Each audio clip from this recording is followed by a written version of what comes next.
After they did the dot-com bubble, and that burst, and they reinflated it with the real estate and credit crisis bubble, and then when that burst, now they've created the bubble of all bubbles. And it's not only the United States, this is a global bubble. They're all into it. It's called the bailout bubble. Hey, the economy's going down, recession's setting in, sales don't look good, exports soft, need more money? How about, we'll call it stimulus packages. And from Australia to the United States, from the UK to China, they're dumping funny money into the system to keep it going. In September of 2008, the US economy is near collapse. Fannie Mae and Freddie Mac have been taken over by the government. On September 15th, giant investment bank Lehman Brothers goes bankrupt after monumental bets on real estate. AIG, the largest insurance company in the world, collapses the next day. Fear sets in. It seems like anyone can fail. Suddenly, banks no longer dare make loans to companies or each other. Experts warn that the economy is about to collapse. This CBS News special report, a presidential address to the nation. From CBS News headquarters in New York, here is Katie Couric. Good evening, everyone. President Bush asked the networks for this television time so he could talk directly to you about a national crisis. Some of this country's major financial institutions are in danger of collapsing under the weight of bad mortgages, and that would be devastating for the entire economy. We are in the midst of a serious financial crisis, and the federal government is responding with decisive action.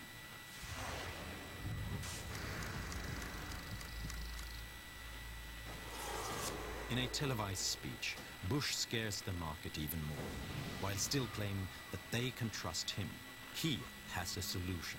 Under our proposal, the federal government would put up to $700 billion taxpayer dollars on the line to purchase troubled assets that are clogging the financial system.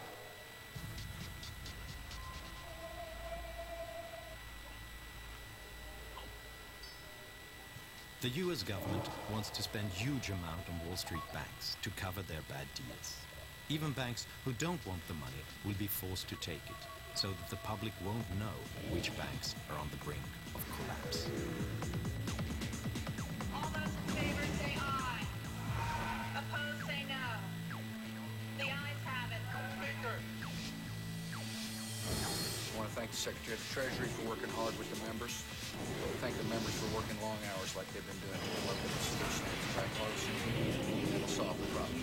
On October 3rd, Congress approves the biggest financial bailout in history. $700 billion. Around the world, in Germany, Italy, Canada, South Korea and Great Britain, other politicians do the same to save their banks.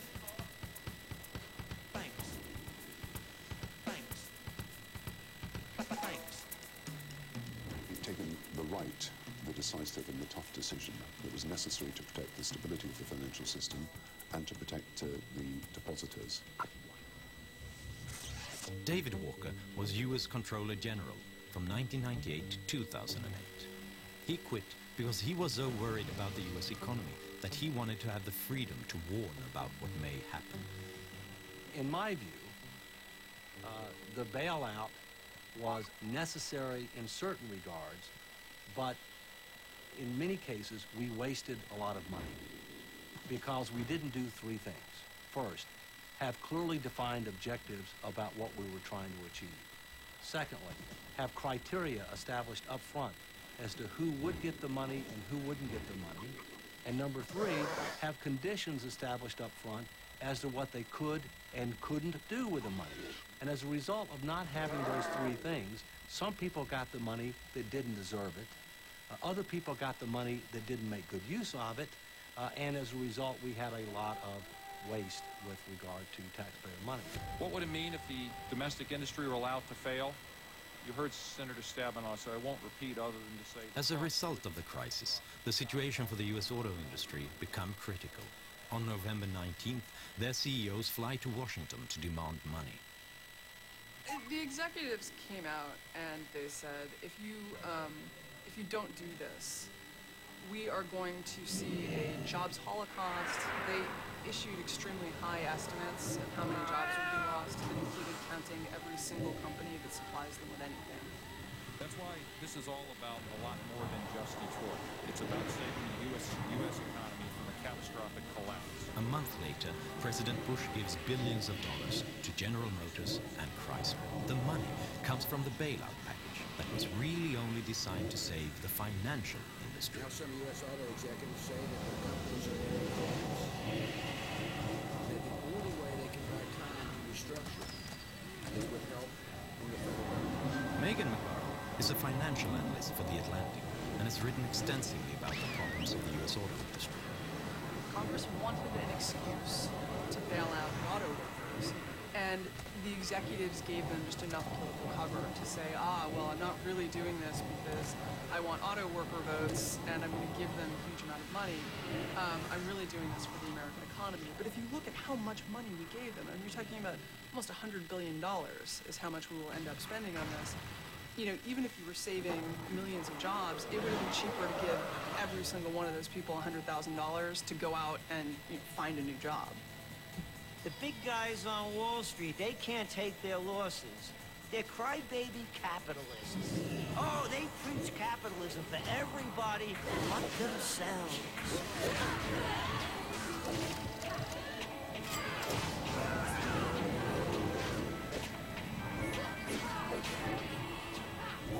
The Federal Reserve has cut its key interest rate to the lowest level on record. Fed Chairman Ben Bernanke and his colleagues also pledged to use all available tools to contain the widening crisis and the longest recession in a quarter century. December 16th, 2008. It is time again to pour alcohol into the punch bowl.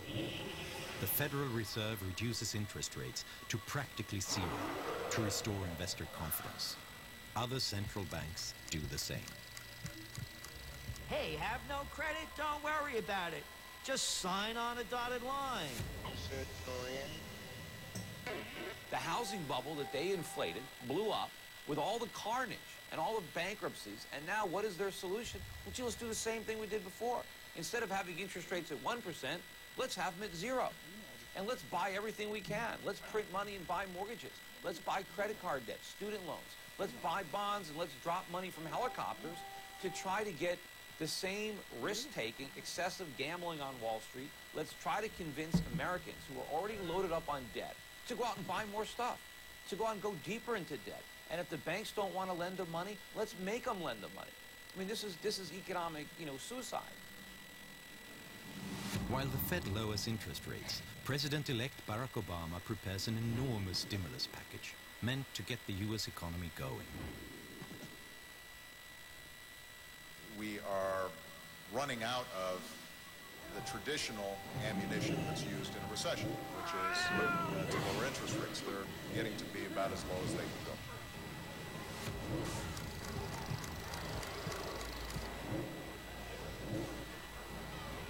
The American Recovery and Reinvestment Act that I will sign today, a plan that meets the principles I laid out in January, is the most sweeping economic recovery package in our history.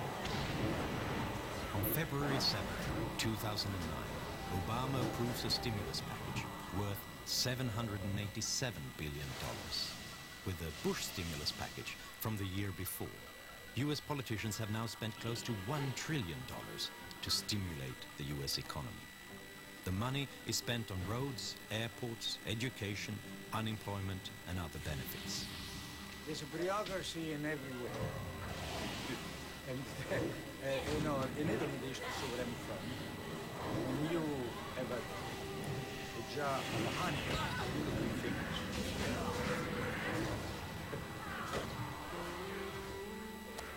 The town of Union is located a few hours from the Canadian border. This is where the computer company IBM got its start and grew to be the biggest in the world. The factories are now empty, but the town has acquired a small town rhythm.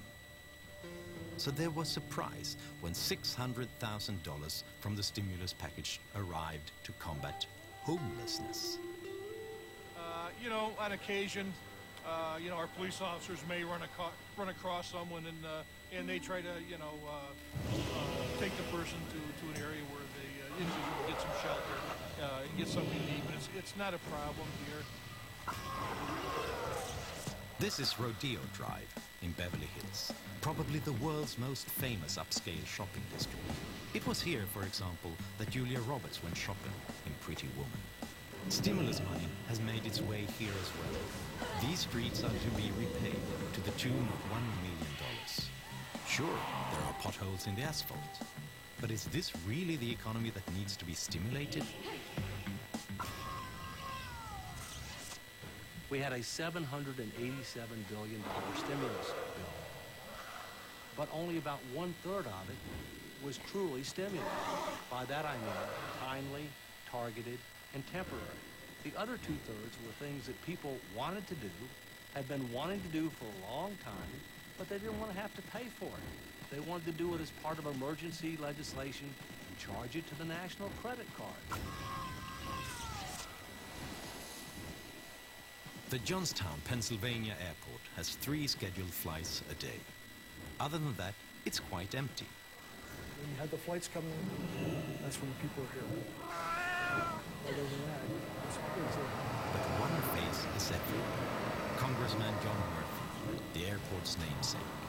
He's been called the King of Pork and has gotten $200 million from Murtha Airport from Washington. Earlier this year, the airport got a new source of revenue, $800,000 from the stimulus package to repave this backup landing strip. The head of the airport insists that the landing strip is safe. So why does it need doing if it's not a safety issue?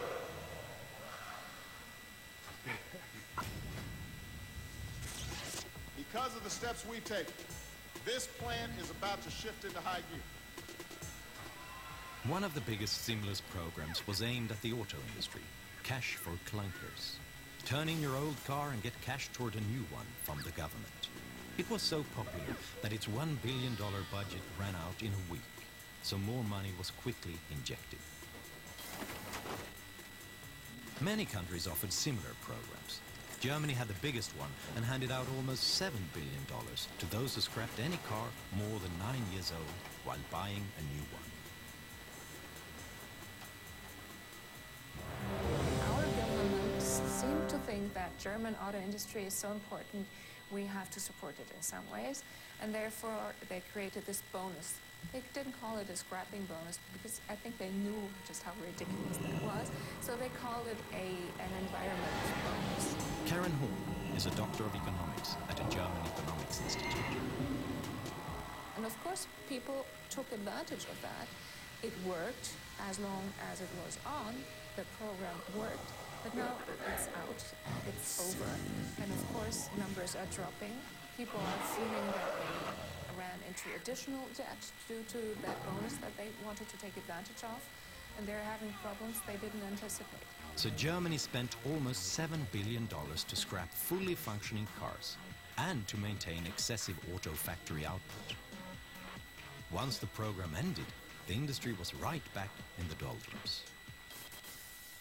I was just very surprised that people would accept the idea so readily. That they would accept the money is something else, who wouldn't, but that they would find this a solution that they deem viable. It doesn't give me a very good impression of the rationality of the voter and taxpayer, I must say. And that's where we are. I think at this point, the problem is now so big that government stimulus is not going to, buy us another 5 or 6 years of phony growth like it did last time. Because we have to accumulate so much more debt now. Because the bigger the problem gets, the more we have to stimulate to get that short-term boost. But now the bigger the bust, because now we have a bigger stimulus, to get out of the economy. About a year after the worst economic crisis in modern history, Lehman Brothers is gone. But apart from that, Wall Street looks much the same. Many banks are reporting record profits. The world's stock markets have skyrocketed. The market is finally breathing a sigh of relief. But isn't it somewhat uncomfortable? Haven't we been here before? All the measures that we have taken to save the economy, the low interest rates, the massive debt, the safety net for the financial industry, these are the very things that led us into a crisis in the first place. We've been saved from the consequences of one burst bubble by inflating 100 new ones all over the world.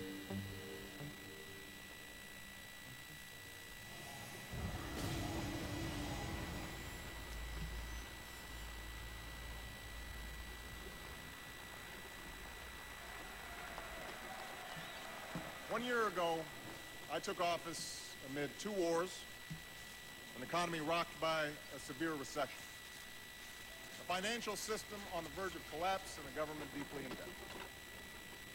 Experts from across the political spectrum warned that if we did not act, we might face a second depression. So we acted, immediately and aggressively. 1 year later, the worst of the storm has passed.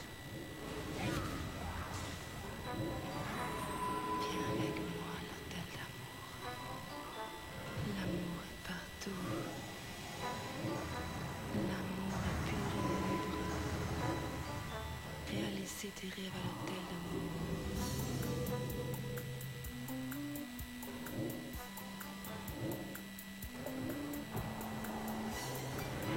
There are positive signs. This is the Hamptons outside New York, a classic playground for Manhattan's elite. A house by the Atlantic like this one costs $30 million. And a hot dog bun with lobster salad costs $18. Fast food, Hampton style. The crisis has made its mark here too. There are fewer private jets at the airport. Instead, the Porsches jostle the Mercedes on the turnpike to New York.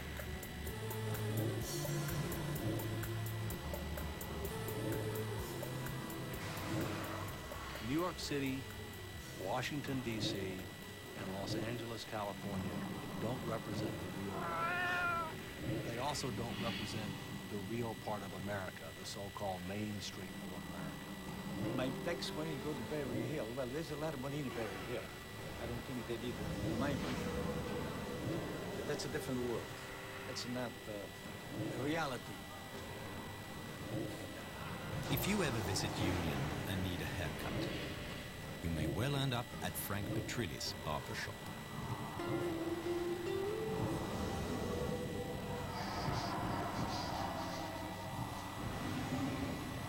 But unfortunately, a lot of people lost their homes because they lost their jobs. And they're not living a life. A lot of young people, especially try to move no matter where they go, they say, "Hello, when are they going to go to Detroit?" I wasn't going to tell you this, but you're the reason we came here all the way from Indiana. You've heard all the stuff. Now I'm going to show you the doers.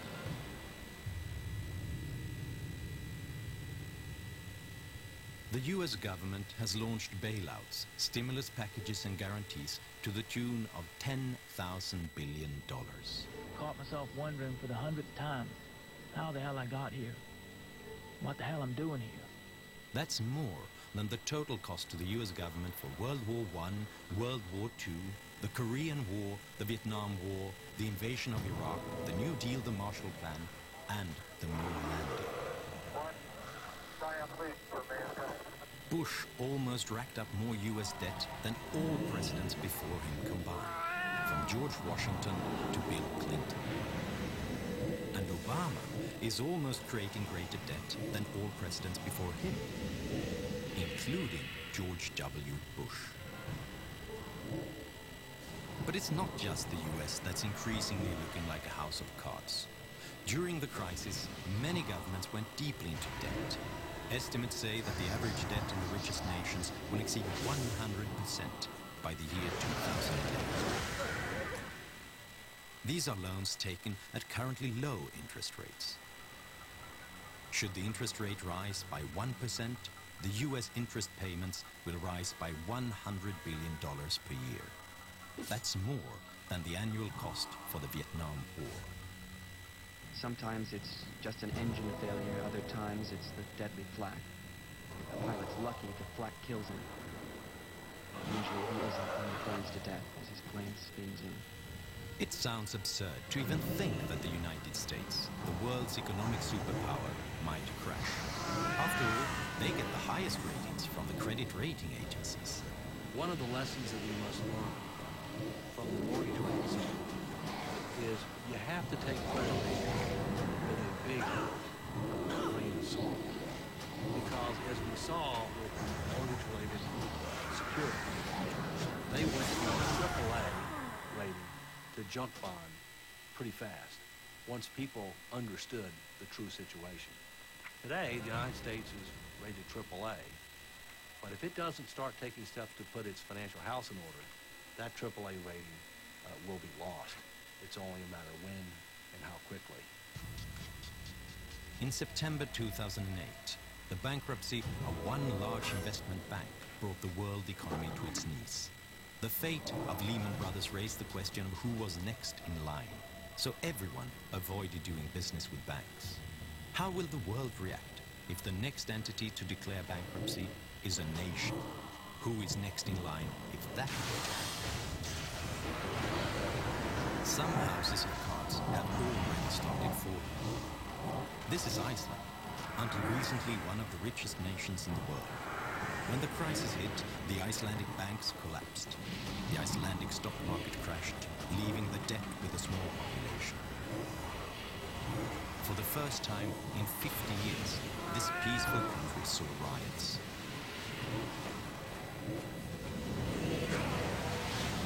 This is Greece. Here, deficits have hit a record high. The national debt is approaching 135% of GDP. The market wants higher interest rates for Greek loans, increasing the pressure on its strained economy. It seems like the Greek government needs a bailout to avoid collapse. Italy, Spain, Portugal, and Great Britain are other EU nations with similar problems. What about my country, Sweden? The country's finances are fairly robust. Our national debt and deficit are lower than that of most nations. But Sweden is highly dependent on the world economy. More than half of our prosperity is based on exports. When other countries crash, we get hit almost as hard. And Swedish housing prices have risen during the crisis, despite the recession and despite rising unemployment. But because of low interest rates and a government mortgage company, SBAB, making loans easier to get. Swedes have never carried more debt in relation to their income. Doesn't all of this sound very familiar? We have new bubbles everywhere, so I am pretty worried about what's going to happen. If you don't want bubbles to burst, then don't blow them up in the first place, because all bubbles burst. If enough things can go wrong, some of them probably will. The question is just which needle will burst this time? Will it be new credit losses as banks take on greater risks, knowing that the government considers them too big to fail? Or falling stock prices as interest rates rise and the steroids wear off? Will it be the Chinese economy overheating? Or will it be a collapse of confidence in the US dollar?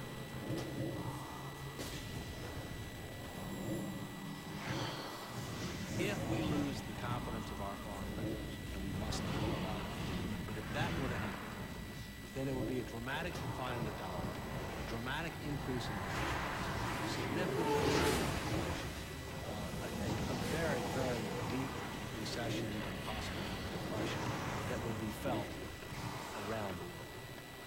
We must not allow that to happen. When the next bubble bursts, you cannot use the same emergency measures. You can't lower interest rates that are already at rock bottom.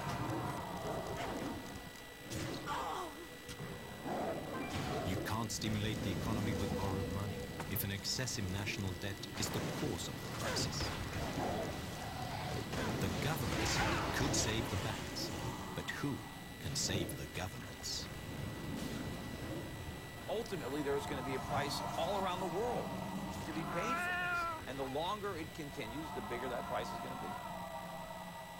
You know, this really is a moral question. I mean, I can give you plenty of big and bad numbers. You know, when you talk about tens of trillions of dollars, it's just hard to imagine. But you have to put a face on it. And to me, I put my children's and my grandchildren's face on it. It's their future that we're mortgaging. When we tell people that there's going to be a bailout bubble, and they see the world equity markets up 50, 60%, they don't want to believe that it's another bubble. They want to step right up back to that table and throw their dice and try to win their hand at the wheel of fortune that Wall Street's spinning. So people still don't want to believe that the worst is yet to come. It's easy to think of these predictions as much too gloomy, but that is exactly what people said the last time. When these experts predicted the 2008 financial crisis, they were laughed at in the media.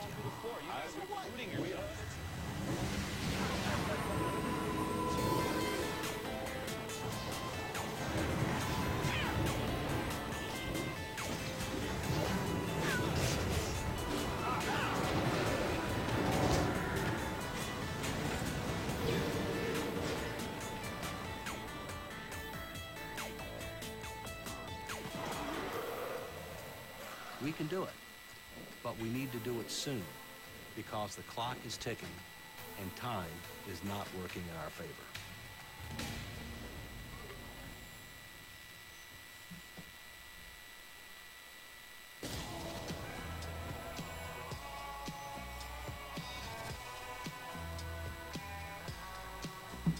Some of the town folks said he was dumb as dirt, but it didn't bother him none.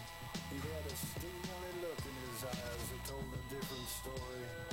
He didn't pay no mind. He was a pioneer through and through, and his mind was as wide.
People are awfully forgiving, or they just don't understand, what's been done to them.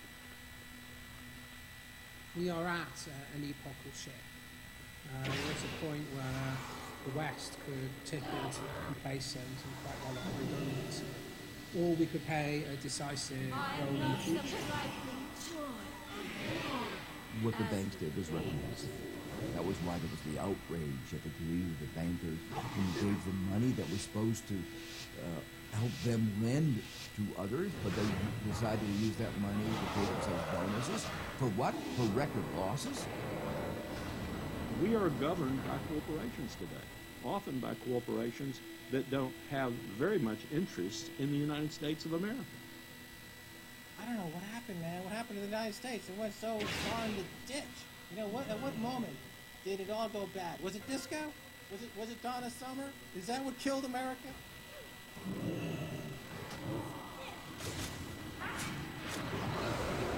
are entering an age of consequence. a rapacious financial system, escalating organized violence, abject poverty for billions, and the looming environmental fallout are all converging at a time when governments, religion, and mainstream economists have stalled.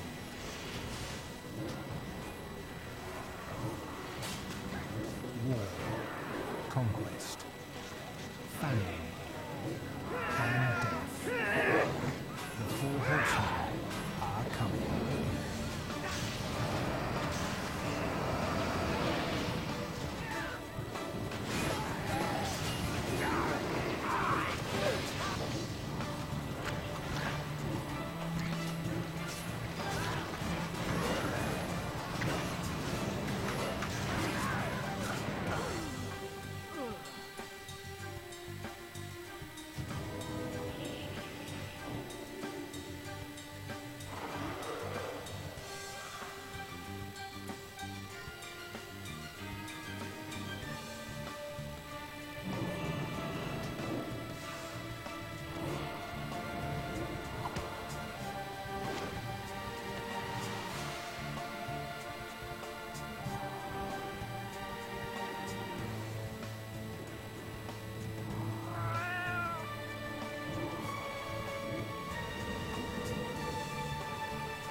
This is not a film that sees conspiracies. It's not a film that mongers fear. It's not a film that blames bankers or politicians. It's a film that questions the systems we created and suggests ways to reform them. Over centuries, systems have been subtly modified, manipulated, and even corrupted, often to serve the interests of the few.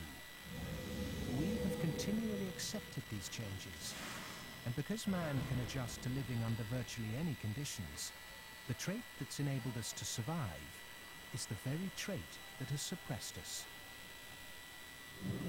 Most societies have an elite tries to stay in power, and the ways they stay in power is not merely by controlling the means of production, to be Marxist, i.e. controlling the money, but by controlling the cognitive map, the way we think. And what really matters in that respect is not so much what is actually said in public, but of what is left undebated, unsaid. For centuries, gatekeepers have manipulated our cognitive map.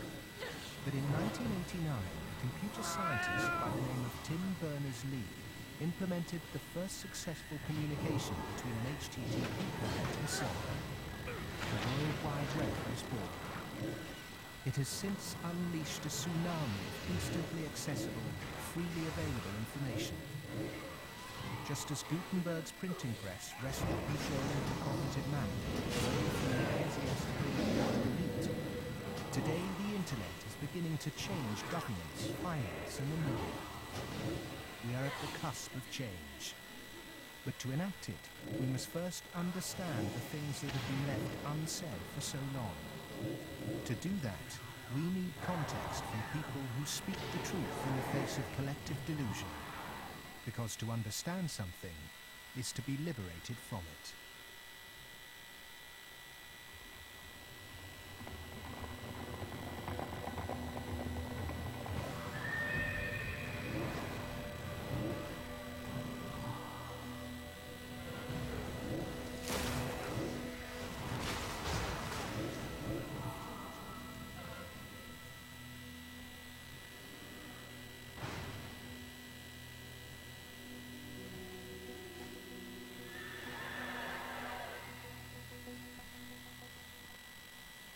End of World War II, we had 50% of the world's gross domestic product. We were making 54,000 airplanes a year, 7,000 ships, etc., etc. And we were the new world. And we recognized it and devised a power management scheme in the 1947 National Security Act to, we thought, manage it. And it worked fairly well during the Cold War. But we haven't done anything since, and I think that's another sign of inability to grasp the new world.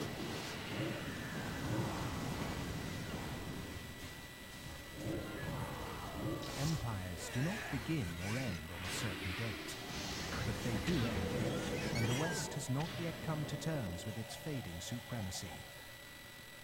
At the end of every empire, under the guise of renewal, tribes, armies, and organizations appear and devour the heritage of the former superpower, often from within. In his essay, The Fate of Empires, the soldier, diplomat, and traveller Lieutenant General Sir John Glove analysed the life cycle of empires. He found remarkable similarities between them all. An empire lasts about 250 years, or 10 generations, from the early pioneers to the final conspicuous consumers who become a burden on the state. 6 ages define the lifespan of an empire. The age of pioneers, the age of conquests, the age of commerce, the age of affluence, the age of intellect, ending with bread and circuses in the age of decadence. There are common features to every age of decadence. An undisciplined, overextended military, the conspicuous display of wealth, a massive disparity between rich and poor, a desire to live off a bloated state, and an obsession with sex.